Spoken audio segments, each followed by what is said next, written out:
SCPM exam ಇದೆ. So ನಾನು ಓದಿದ್ದು ಯಾವ್ಯಾವ ಕ್ವಶನ್ಸ್ ಅಪ್ಪ ಅಂತೇಳಿ ಒಂದು ವಿಡಿಯೋದಲ್ಲಿ 1 to 5 ಮಾಡ್ಯೂಲ್ಸ್ ನೋಡೋಣ.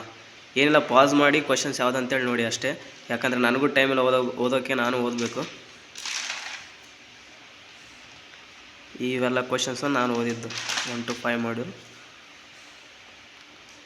ಸ್ಟಾರ್ ಮಾರ್ಕ್ ಇದ್ದೆಲ್ಲ ಇಂಪಾರ್ಟೆಂಟು ಮತ್ತು ರಿಪೀಟೆಡ್ ಕ್ವಶನ್ಸ್ ಆಗಿರ್ತಾವೆ. ಪಾಸ್ ಮಾಡಿಬಿಟ್ಟು ನೀವು ಕ್ವಶನ್ಸ್ನ ಆನ್ಸರ್ಸ್ನ ನೋಡ್ಕೊಳ್ಳಿ ಒಂದ್ಸಲಿ.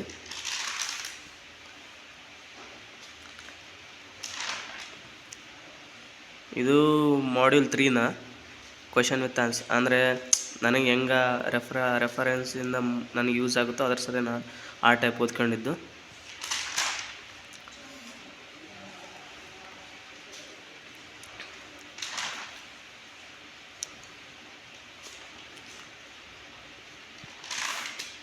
ಕ್ವಶನ್ಸ್ ಒಂದ್ಸಲಿ ಪಾಸ್ ಮಾಡ್ಕೊಂಡು ಓದ್ರಿ, ನೋಡ್ಕೊಳ್ಳಿ ಯಾವ್ದು ಓದಿರ್ಬೋದು ನಾನು ಅಂತೇಳಿ.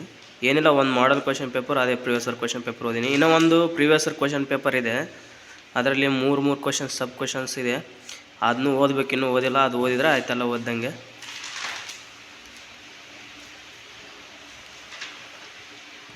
ಇಷ್ಟು ಸದ್ಯಕ್ಕೆ ನಾನು ಇಷ್ಟು ಓದಿದ್ದು.